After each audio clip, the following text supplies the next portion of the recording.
a lot of us as drivers, we kind of forget, why we do this and who we should be thankful to, and there's sometimes a lack of respect and kind of giving back to them. So I try not to be that guy, but like at Indy and some of those places where you have so many obligations and your schedule is tight and you gotta get in the car and you ask for autographs and stuff like that. It's hard. It's very hard sometimes to balance it. Like, you want to be able to give back and please them. In the meantime, you have to juggle around with what you gotta do.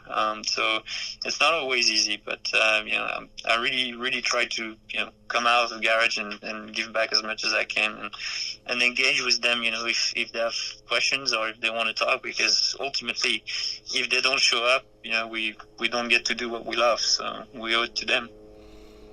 #Sealmaster Bourdais. Last couple questions here. We'll end with two. One coming from Nico Andre. He says, "Is the fuel management that you've mastered so well even more important now that the car has less downforce?" And he asks if either fuel conservation or the slight improvement in fuel mileage, because we rode in street course trim where we have less downforce, less drag. He says, could that open up more fine-tuning of race strategies? Honestly, it's so dependent on the racetrack. There are some places where the windows are huge, some places where the windows are super narrow, and that dictates whether it's going to be, depending on where or if the yellows fall, it's going to dictate, what's really going to happen, what the opportunities are. So, obviously, we kind of got to, celebrate the win at St. Pete because we were going to be third, before that happened. But we put ourselves in that position by, it wasn't all show, obviously, and it wasn't like a super extravagant performance because we're saving a buttload of fuel, so it's just, it kind of, but most of the race, we were saving quite a lot of fuel to make it, on that two-stop strategy. And, obviously it takes performance away from you. I think, fuel saving and that skill will always win you some races in IndyCar, just by the nature of the way the races are run, and I don't know that it will be more true with the new aero kit than it ever is, other than it really depends on whatever the windows are and when the yellows fall, and sometimes you're just going to be back against the wall and you're going to have to make a call. Are you going to play the game, or are you just scrapping it and not even trying and just running hard and accepting that you're going to add a stop? And I don't think that's really going to change because of the aero kit. I think it's just the way we race in the States with, the format of the races with the yellows, the way they fall. Final question. We're going to open Pandora's box here, courtesy of Jerry Sudduth. Jerry asks, Sebastian, if you were IndyCar technical director for a day, what's the one thing you'd change with the current car or engine package, and why? So let's see if we can get you fined here. No, kidding aside. Again, we're talking fantasy, so, there should be no calls from 16th and Georgetown here. But if you could do it for a day, what would you tweak there, Mr. IndyCar Technical Director?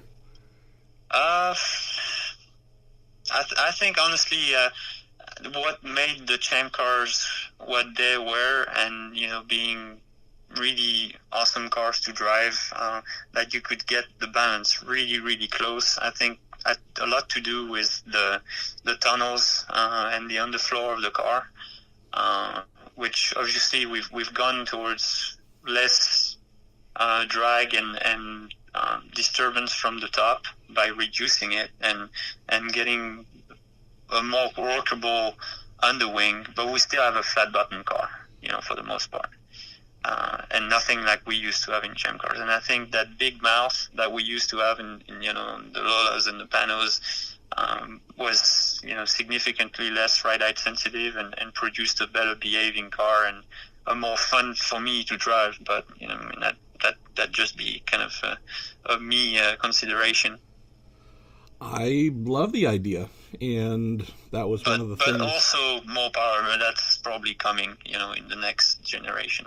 I've heard good things about that, so I think you need. I think we need to have the identity of those things shooting out of the hairpin at Long Beach and just looking like beasts, and making it feel like the casual driver or the normal guy would not step foot in that car because it just looks like it wants to bite you, and that's what I think the drivers and the fans and a lot of people want to see again out of IndyCar, and that should come back, hopefully within a pretty short period of time. It's a great way of putting it. I think of it as the walking up to the edge of the cliff. It's a test of your inner resolve of how close you want to go without fear of falling over the edge. You kind of want that same experience from an IndyCar exploding out of the final hairpin at Long Beach. As a fan, you want to have that test of courage, how close you want to get to the fence to see it, because it sounds like there's something just on the other side that could do you great harm if you get too close. And that is what we used to have. I'm not trying to make it sound like everything back in the day was better, but we've seen that, and we've been scared by those cars in a delightful way where you go, oh my God, that's amazing. I'm happy to hear that you and many other drivers are encouraging that, and also everyone from Mark Miles to Jay Fry realize that the fast and loud mantra, the cars that are truly scary to watch, but also really command the most talented drivers. Only the most talented drivers belong. Happy to hear that's the direction everyone's kind of agreed IndyCar needs to go. Now we just need to solidify that with rules and start marching there. Absolutely. Well, thank you, my friend. John Sable. Well, that was a long version of the Fry and Hamburger show. I know. And we haven't had the batteries run out on my little audio box or some of the other silly things that happen behind the scenes that we don't tell you about. And nobody had to look at either of us. That's well, better. They don't mind looking at you. Me, I'm still doing my best. The best thing, I got a haircut a day before I flew out to St. Pete.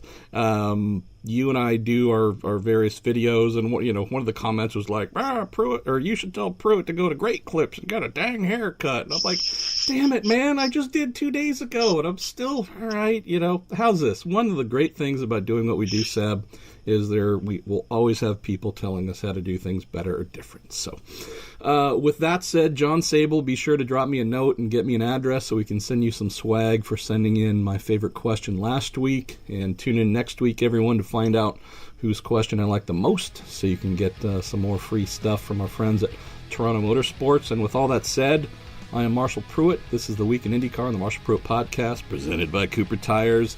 And this is Sebastian Bourdais. You're a race car driver. You're my co-host. You're just in my heart, man. Thanks again, brother. No worries, anytime, mate.